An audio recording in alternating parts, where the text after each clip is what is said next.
asked me about that site, and I've told them to look for a very interesting seniors accommodation going in there. And so I recognize that some of the requirements from the provincial coding and licensing has caused some of these delays. It's very unfortunate about the contamination that you've had to deal with that as opposed to the original owner of the property, and those extra costs have been incurred.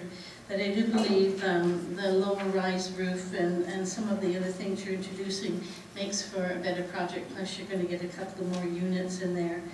I always think it's important for seniors, if they move into a place that they call home, that they can stay, as opposed to in some other places they have to leave if they have memory issues or whatnot. And I said, as I recall, when this came to public hearing, I really liked the name memory care units as opposed to putting the other title to it. So I'm happy to support the development amended permit, and I look forward to this building being built and the community engagement that this place will have with the school kids across the street and some of the things we talked about earlier. So congratulations, and just get the shovels going. Thanks. Thank you. Councillor Haynes, your turn. I'd like to concur with my colleagues and thank the applicant for coming forward and for your perseverance to try to absorb 30% extra cost into the design to meet the community aspirations and the council aspirations. You've done a wonderful job, I think. I did appreciate also that you took care to go back to the community when they called you. Certainly, I know you came to meet me, and I believe you met all the other councillors and the mayor presenting the new plan. I was quite taken with this particular development because of what my colleague Councillor Brownell said, continuity of care. And I also like what you've done with the garden on the north end, the protected area for residents. There's a lot about this that I think is really commendable, but particularly the fact that you've had to struggle with the costs and the remediation. So thank you for staying with Saanich, and I look forward to the start of this project. Any more discussion? Seeing none, then I'll call the question on the development permit. All in favor? Opposed? Motion's carried unanimously. Thank you. All right, and we'll ratify that when we move back to council. All right, with that, we'll move to item number 2. Madam Clerk, would you please introduce that item for us? Yes, thank you, Mr. Mayor. This next item is the 1167 Cloley Terrace. It is a subdivision development variance permit and rezoning application. The report of the Director of Planning is recommending that Council approve the rezoning of a portion of the property from RS6 to RS4. This would be for an additional one-lot subdivision. Council would also approve development variance permit. Both final reading and the development variance permit would be withheld pending registration of the covenant and security for bonding for tree planting. That's it. Thank you, Mr. Mayor. Thank you. Any questions for staff? Councillor Dermott. Thank you, Mr. Mayor. Through you to the engineer. I note on page 7 of the report, it talks about Cobb Lane, and basically says that Cobb Lane is an undersized street and that it will be widened by 3 meters and so forth as various improvements, a non-mountable curb, etc. I just want to make the point that I would question as to whether or not those could be called improvements. When you widen a street, and I presume that you would not be just doing one section, but in the long-term goal would be to, and my question would be, is there intention to widen the whole street over time? Is that the case? Through the Mayor, Councillor Dermott, yes, that's right. That's the correct case. In this area here, you can see the development that has already occurred at the property right adjacent to it. It has actually already expanded to the width of 6 meters, and that's the plan to maintain that design width through the whole entire Cobb Lane, so that that can allow for 2 vehicle passages. I recognize that on the other property, and I thought that was the case. I just would mention that once you widen a street, cars go faster. In a quiet residential street, I question the ability of calling that Councillor Plant, you have a question? Yes, please. Thank you, Mr. Mayor. Through you to the Director of Engineering, I believe I'm speaking about the same areas as Councillor German. When I went down to this property on Clovelly, there is to that southeast corner, there's that cement wall, which I believe is, the 6 meters includes that for that resident, but the one that's under discussion for tonight, that would require that cement wall to come down. When that happens, who typically is responsible for that? Is that something that the applicant does or Saanich does as part of its approval process? Through the mayor and council plan, in this case, the applicant would be one making that widening and improvements to the roadway. It can also happen the other way around as well. Particularly the resident applicant owner, or the developer here, would pay for that road widening and putting in that curb for that extension of the property frontage. So just to be clear, for this, I guess we can ask the applicant, but my understanding then for this application, the applicant would remove that cement wall. Correct. Thank you. Councillor Sanders? Thank you, Mr. Mayor. Through you to the engineer as well, please. I was wanting to inquire about the, Cobb Lane is, you can't pass, 2 cars can't pass. So is there some future plans that will have that widened so that there will be 2-way passage? Through the mayor and council Sanders, yes, the long-term plan for Cobb Lane would be to allow that extension of the design of 6 meters for the entire length of Cobb Lane. So this is, one portion of it has already been widened to that length, as we see in the property adjacent to that. This is the same requirement that we're asking for this development. And should future development occur, we'd be asking for the same dedication and road width for Cobb Lane. During the plans for the Cook Street improvements, there was in the plans the restriction of left turns onto Clovelly and then moving the traffic onto Cobb Lane instead. Is that still considered something that might happen in the future as the congestion that becomes greater? Through the mayor, Councillor Sanders, certainly that's the intersection of Clovelly and Cook Street is something that we're monitoring. Currently there aren't any restrictions in place. Potentially after the monitoring period, we may look at putting in some restrictions at peak periods. The intersection at Clovelly and how it's situated so closely to the Quadrant Hook intersection doesn't make it ideal. You can imagine a left turn movement coming up Cloverdale onto Cook and trying to make a left turn shortly after that intersection, especially during peak periods, can make it difficult because of queuing that could occur before the intersection. And conversely, vehicles that are trying to get through the intersection would be hitting a vehicle taking that left turn. So naturally, I think what's already occurring in this area is residents during those peak periods are likely continuing along Cook and making a left turn on Cobb Lane and then accessing the homes that way. Okay, thank you. It has been an issue for years. We got that line on the road to get people to stop and walk into Clovelly. That helped a little. Thank you. Any more questions? Staff, before I go to the applicant? Sorry, Councillor Haynes? so on the same theme with this road change, the word lane for me coming from England means smaller road. So as we widen this, we're changing a lane to a road. And I would think that some of the people who live in there and bought the houses there because they like that lane aspect. So I guess I have a question through the Mayor for Engineering. The changes there, has there been any consultation with the residents that they're looking forward to such a change? I wonder if you can just talk us through. Through the mayor to Councillor Haynes, we did have a meeting with the Community Association regarding potential design options for this lane. It is different. The 6 meters isn't standard. Residential roadways are typically 8.5 meters, so this is a reduced design width. And for 6 meters, 3 meters in each direction is still fairly narrow. We did have some original conversations, and the feeling was that they really wanted to still maintain a 2-way type cross-section for this road like this. I see the Community Association is here and will be able to speak to this as well. But certainly if we talked about different options and maybe putting it as a one-way facility and having some different treatments along there. But out of those conversations, we heard that they want to make 2-way capacity. Thank you.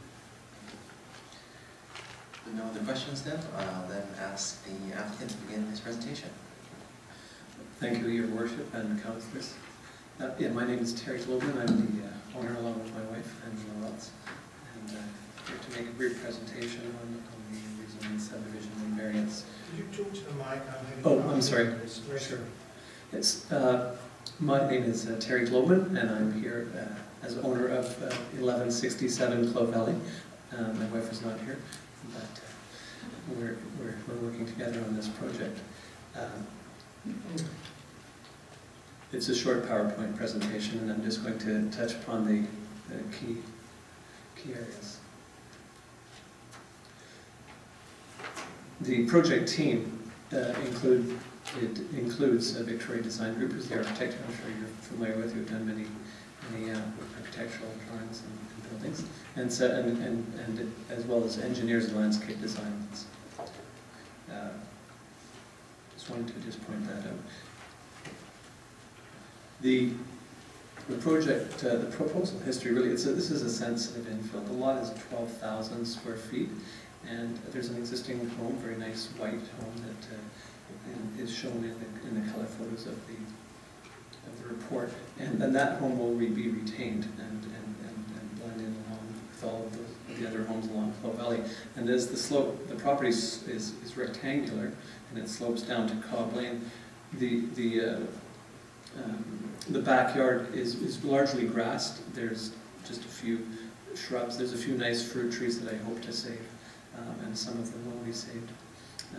And throughout this effort, I've been tried my best to be extremely consultative, approaching neighbors immediately very close on both sides, as well as within 90 meters and even beyond.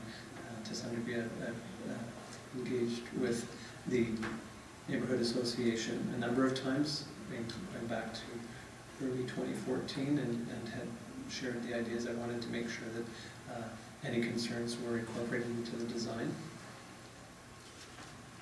and that also led to going with Built Green. I wrote LEED Gold, a little confusion, but Built Green.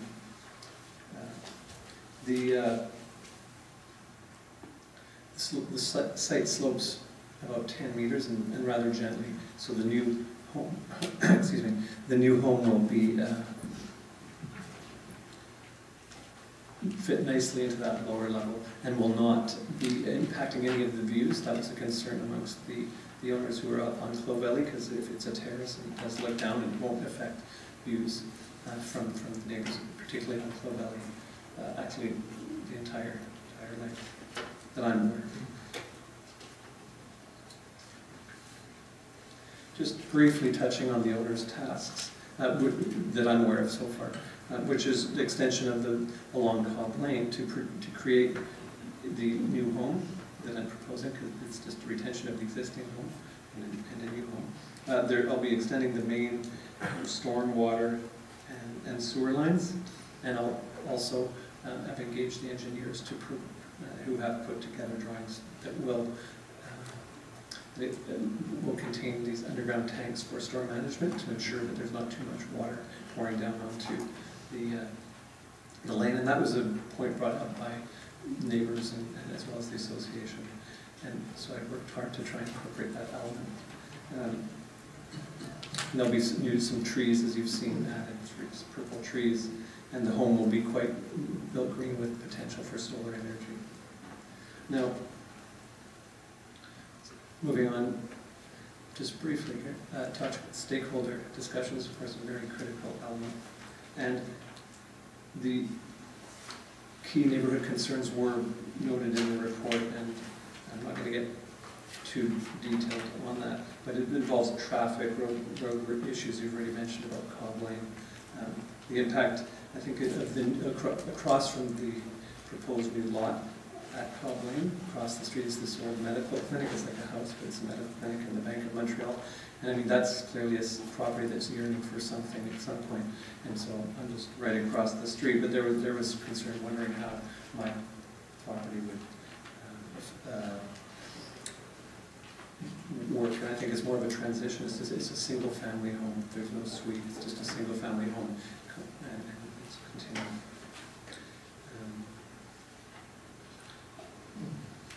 And And I did have a neighborhood association meeting as part of the normal process earlier in January, and listened and took notes and looked to incorporate the concerns into the building design, and that's where I'll go with that. Is just a little bit of a talk on the architectural aspect, which is the home design.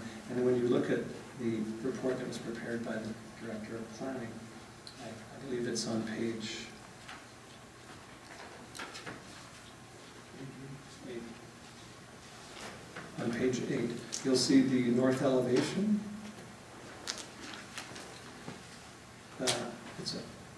Which I think actually is the west elevation. But basically what I've done is the home, when you look at up toward from Cobbling northward, you see a nice home. You don't see a garage.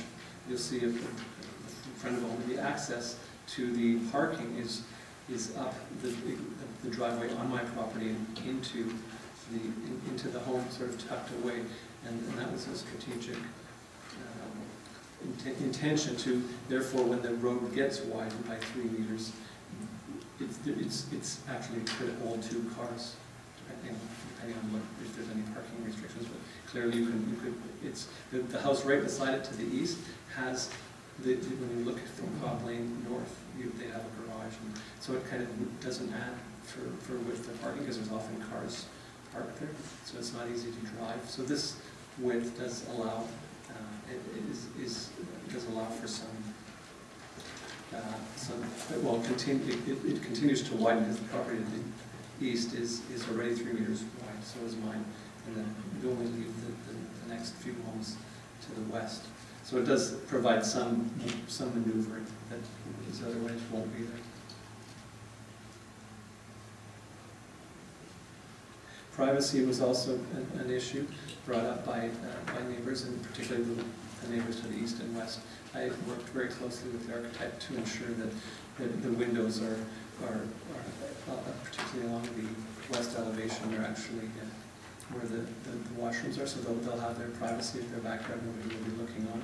And along the rear of the home, they're bedroom views, but they're looking back into the backyard.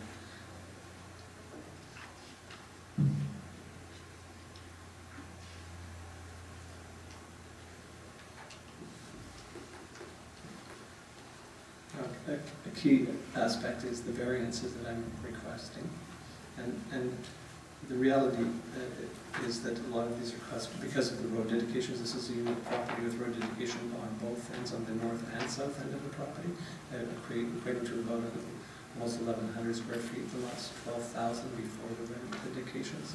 So both sides have road dedications. Of course, the only one in this case that will be actually be taken is the one on Cobb Lane.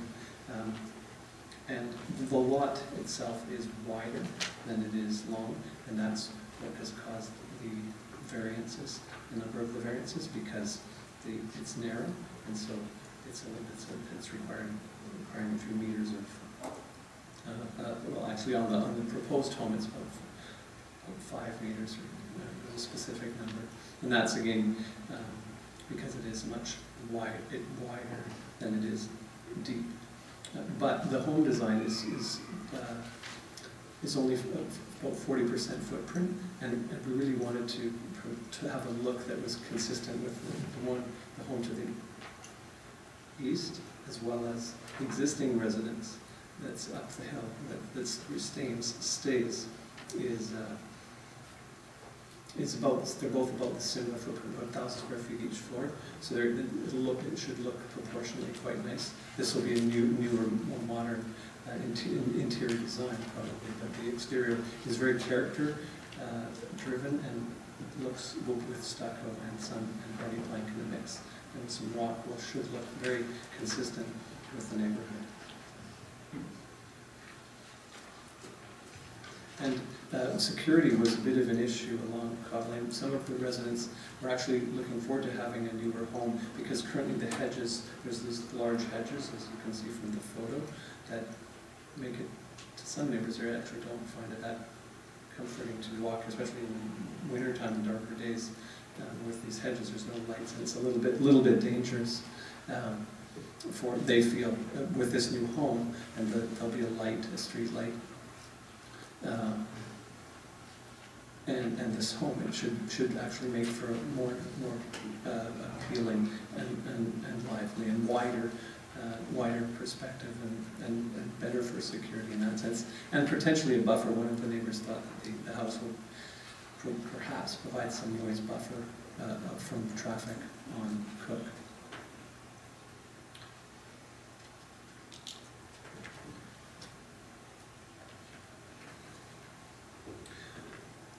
I've been a bit talking probably fairly quickly and perhaps skimmed over things, but that concludes my presentation. Okay, thank you, Mr. Loman. Councilor Merland and Councilor Sanders. Thank you very much, Mayor. Your house is facing on the Cobb, and will the existing home on the right side of your house get the benefit of the 3-meter setback? The existing home on Cobb Lane immediately east, it already has that 3 meters, so mine would just be a continuation. So they would probably, because right now there's just a hedge and a wall, so they can't. And so it would be extended. I think it might be better, or it certainly wouldn't be worse. Does that answer your question? So your house will be 3 meters from the property line? Yeah, actually it'll be very similar in the setback to the home immediately east. So it'll look fairly, it's pretty close. I think it's within a meter. It's very close. It will look, it's set back nicely. Oh, it's right in line with the home to the east. Thank you. Well, Okay. yes. Thank you. Councilor Sanders, question? Yeah, thank you, Mr. Mayor.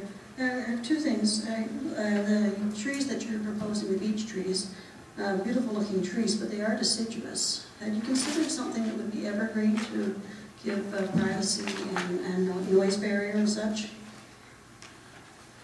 Good question. That was a clause added by, that I wasn't aware of. I didn't have input into the type of tree. Okay. I was just told it's going to be purple beech. So well, it will be purple from spring to fall, and then it will be branches. Okay. Yeah, so I mean, that will have no leaves. Yeah, I mean, I'm time. flexible, obviously. Okay. I just thought that's what was requested, and that's what I was told. Okay. No, it's just a comment, because I think the sound barrier, it's only going to get busier through there for the house and for Right. Privacy and such. The other issue, I was out on the site today, I see that you actually share the driveway, or I guess it's 2 driveways together for the house to the west. Have you discussed how you would deal with any conflicts that might happen through that, interchange as such? Yes, I've had a number of conversations, and actually, it's not. It looks like it's a shared driveway. On my property, it's actually 3 meters. Mm-hmm. No, and then they have 3 meters. There's no sharing. No, I see it's 2 actual distinct driveways, but it would be very easy for you, visitors of the new house to think they could park in the adjacent properties that will go off on the other side. So I just wondered if there's any way that you've considered, should conflicts happen, how you're going to deal with those. Well, I did speak with the neighbor about that, and I thought that given that this, when you look at the elevation and the design of the home, that there's parking, you can go into the double garage, or you can also park out just on the pavers that will be there. So I don't have a mechanism if there was if cars were to block the driveway, but actually there will be an easement. There will be an easement preventing parking on the driveway of my property. So I don't think they'd be parking on the neighbors. Well, it's not that obvious, but I didn't realize it was 2 distinct driveways, Yeah. and that's just an issue. Okay. Right. Any more questions? Seeing none, thank you, Mr. Glover. Thank you, Your Worship. Thank you. I'll now invite members of the public to come up and speak. Please come to the microphone and state your name and your address. And you've got 5 minutes to speak, unless you're from a community association representing the community association. You have up to 10. I wasn't aware of the 10, but I will try not to use it. My name is John Schmuck. I live at 118 Rock Street. I'm president of the Quadra City Hill Community Association. We've been consulting on this one since April 2014. Terry Globin was very obliging and contacted me right away when he had his plans. We had two on-site meetings, followed by the meeting with the neighbors in January of this year. Through the consultation, we identified 5 issues. Obviously, traffic safety in Cobb Lane, which you folks have been discussing. Left turns from Clavelli onto Cook Street, which obviously aren't in effect yet, but we did have that meeting with engineering that Mr. McKelsey talked about us about 5 or 6 weeks ago. And they told us their thoughts about turning Cobb Lane into one way, and we recommended against it because the neighbors are going to need to use Cobb Lane as a 2-way in order to be able to get out onto Cook Street and eventually turn left. That's once restrictions would come into place from preventing it going from Clavelli into Cook Street. They would need to use Cobb Lane to go out the far way to get on. Obviously, the eventual plans for Cobb Lane will be affected with the redevelopment of the Bank of Montreal building, which backs onto it. That's another opportunity for engineering to be looking at this. Parking on Cobb and Clavelli were identified. We're not too concerned about this one because we've been assured there'll be no secondary suite. The building is being built on slab according to the information we were given, and assurance by the proponent that there will be no secondary suite included in the plans. We were a little bit concerned about the precedent for downzoning from RS6 to RS4. This is the first one I've dealt with myself in our neighborhood, but it is compliant with the local area plan. Densification of the area should help the redevelopment of the Four Corners Village, which we have really been looking forward to. It's been a bit of a dead area. We lost the bank, we lost some of the businesses when Thrifty's redeveloped and expanded into their property. We'd like to see more life in that whole Four Corners Village. Maybe this densification will help. Again, our compliments to Mr. Globin for reaching out to our association, and I think he's done a good job of consultation, and he's listened to our advice about LEED building standards and stormwater retention and so on. So, thank you very much. Thank you. Are there any other members of the public that wish to speak? Please come forward. Calling for a second time, any members of the public that wish to speak?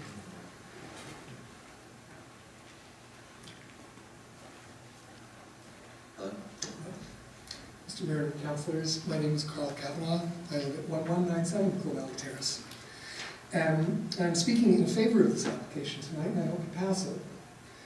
I congratulate Terry and his team for what I think is a measured and thoughtful design. Terry, I hope you don't take this the wrong way if I say that it could have been a lot worse. And I'm going to hasten to add, what I mean by that is it could have been bigger, and it could have been more imposing, but he took the time, you took the time, to meet with the community association, with the neighbors, right from the get-go. And I think he's come up with a model of principled, tasteful restraint in an established neighborhood, which, as most of us on the council know, can be a little bit persnickety. I'd also like to thank Saanich Municipal staff. I thought their report was a delight to read. I think you had to juggle a lot of conflicting values, and I thought you did it extremely well, and my congratulations to you. I was going to talk about one proviso, being from Clavelli Terrace. It's never straightforward with us, but you know, I'm delighted to see that you've been dealing with it with the Cobb Lane issue. If I might, if I could to the mayor, just point out to the engineering director that we are presently under left turn restrictions during peak time. And we have done from the beginning of the Cook Street upgrade project. By the way, a magnificent project, and I thank you all for that as well. The peak restrictions are working quite well. That's really all I have to say, and again, thanks to the applicant. Great, thank you. Are there any other members of the public that wish to speak? Please come forward. I'll call for a third time. Any members of the public that wish to speak? Seeing none, I'll close the public input, and I'll move to Councillor Dillon. Thank you, Mr. Mayor. I'll move this public hearing. Second. Discussion. Councillor Dermott. Thank you. I would agree with the last speaker that I think this is a well thought out infill in a suitable location. It's certainly close to existing amenities, and like John, I guess I would like to hope that those amenities grow over time. That will require people there as customers, but hopefully that will take place. I do want to expand a little bit on the question I asked earlier, and I hope that when engineering looks at what they're going to do with Cobb Road in the future, they keep in mind the charm of some roads that allow traffic to move through, but move through carefully and slowly, and in fact become places for people as well as just cars. Whether that means putting some pinch points in the future so that it isn't 2 lanes solid all the way through or whatever it might be, it would be a shame if it became just a fairly fast 2-way street. My daughter, who's 27 years old now, lives by herself on Haltane, doesn't have a car. And so when she needs stuff delivered, that's one time that I do use my car, and I frequently drive it to take it up there, whatever she needs. It is a fairly busy street, and yet it is reasonably narrow, and there's parking on both sides. And it's very frequently that you have to actually stop briefly, let a car come through, and then you go through in turn in certain parts of it. The resulting traffic calming effect is tremendous. And she lives near Belmont on Haltane, was a little bit of a commercial area.